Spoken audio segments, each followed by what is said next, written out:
Ciao, calcio lovers! This week saw the Derby della Capitale and 4 other games produce zeros, while Juve moved 6 points up on Napoli by putting 3 by Sampdoria. While in European play, Roma rises from its ancient ruins to make history, and Juve wish they had VAR reviews in Champions League play. Wow, what a week! My name is Graziano. This is the Italian Soccer Addict Broadcast, and you are where you need to be to get your soccer fix. Andiamo!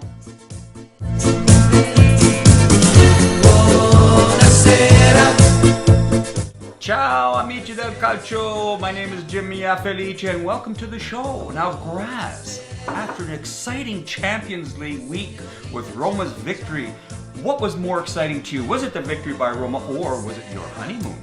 All I know, Jim, is that both left me exhausted. The 148th playing of the Derby della Capitale between Roma and Lazio only lived up to its penchants for nastiness and not its high-scoring expectations, with both teams coming off European play midweek.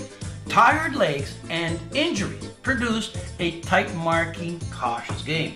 With this approach, is it any wonder that between them they only had 2 combined shots on net, and it resulted in a 0-0 tie. The hype was there, the fans were ready, but nobody could bulge a twine. A famous Italian coach said that 0-0 is a perfect game. Personally, I think it sucks, and I think they should have penalty shootouts. On the other hand, not having trouble finding the back of the net was Juve, who hosted Sampdoria at the Allianz. Mandzukic in the 45th, finally healthy defenseman Houds in the 60th, and Khedira in the 75th saw Juve score a 3-0 victory over Sampdoria. With this victory, Juve go up 6 points on Napoli for the Scudetto race with 6 matches left to play. Alright, in second place, Napoli visited the San Siro, having only 2 wins in their last 2 matches, facing a Milan team that tied their last 3 matches. So, what do you get?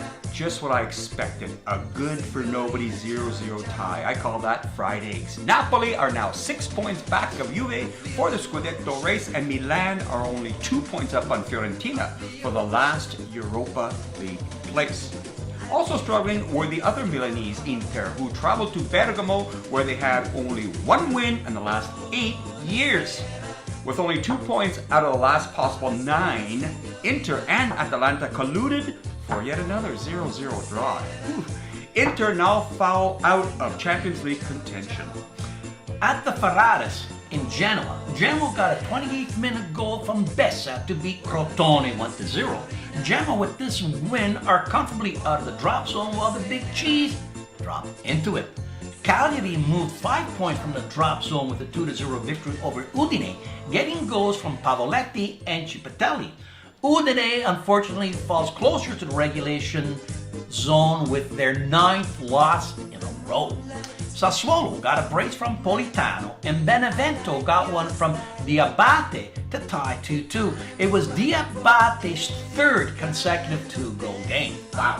And the last game saw Bologna and my bad Girona a 2-0 loss thanks to a goal from Verdi and Knight.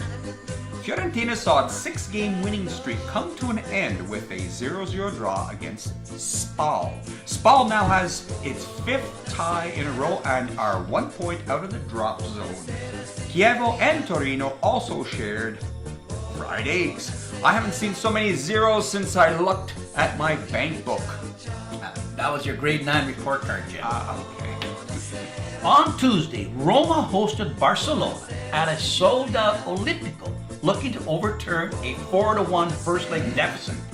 This task was so daunting that to put this into wagering perspective, Barcelona were such prohibitive favorites to win that you would have had to bet $10,000 on Barcelona just to win 100.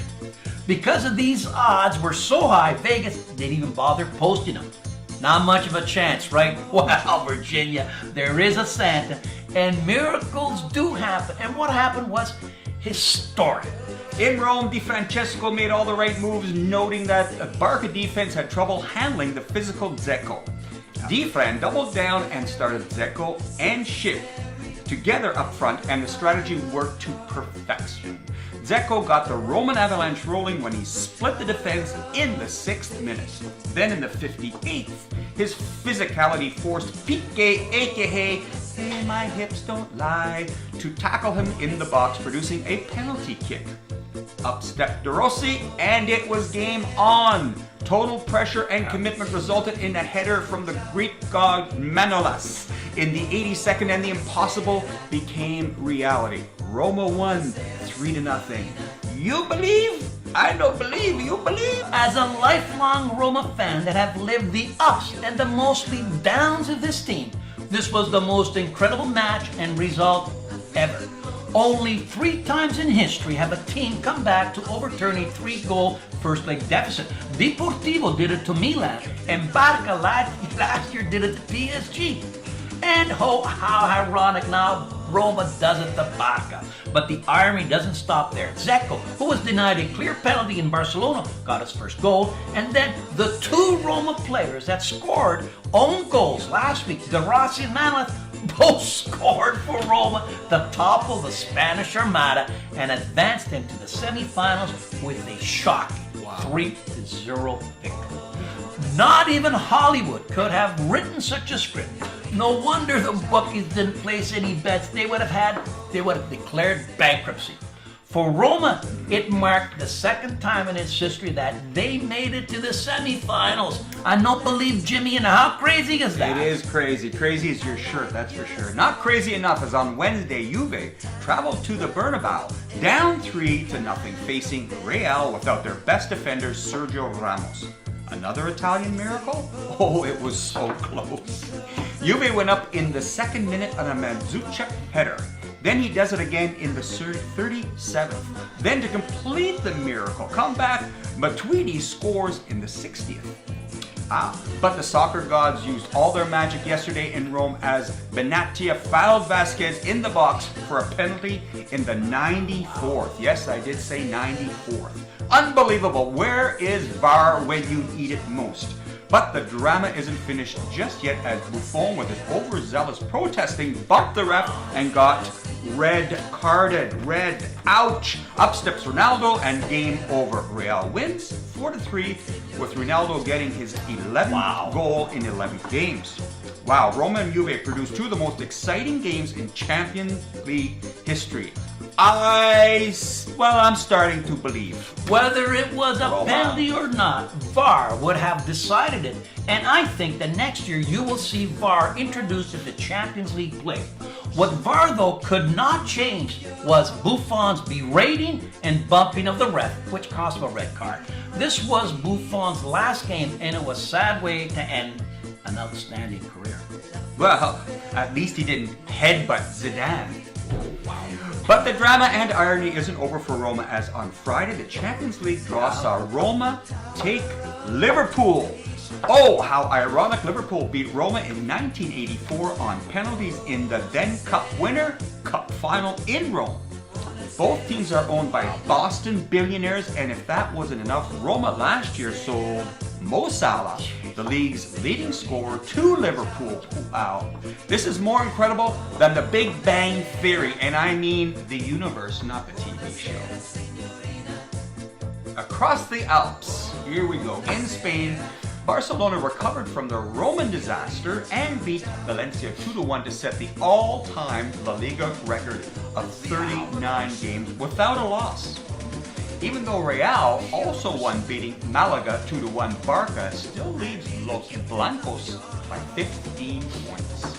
Across the pond in England, Man City won the EPL crown while they were at home resting.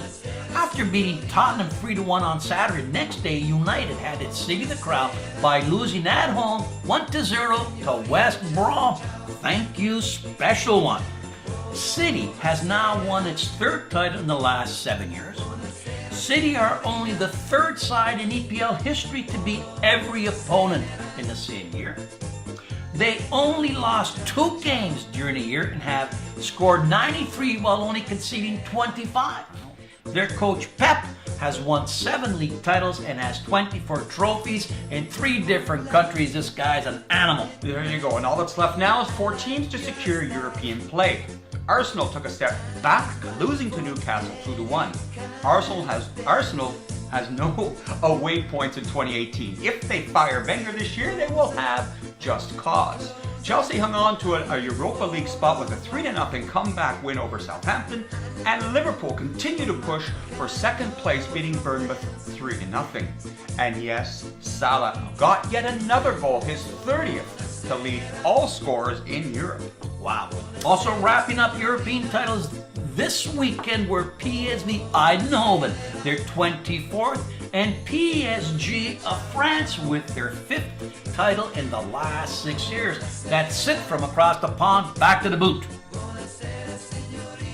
Did you know that after Roma's victory over Barcelona, owner James Pallotta not only plunged into the fountain at Piazza del Popolo, which cost him €450 fine, but also made a generous donation of €230,000 to restore the fountain in front of the Pantheon. Now that's what I call splashing the cash. There you go. Well, I know where he gets it. Did you know that AS Roma their advance into European semi-final play has earned them €100 million in the revenue so far from TV revenues, market share, and seat sales. Mr. Pallotta, you can afford the restoration. And of course, you can also afford a generous donation to the soccer addicts. What a great idea. That's it for this week. Give me that famous Roman thumbs up. Push the subscribe button so you won't miss the latest videos, and tell your soccer-loving friends where to find us. Jim, arrivederci Roma. Ciao. Buonasera, signorina, ciao ciao.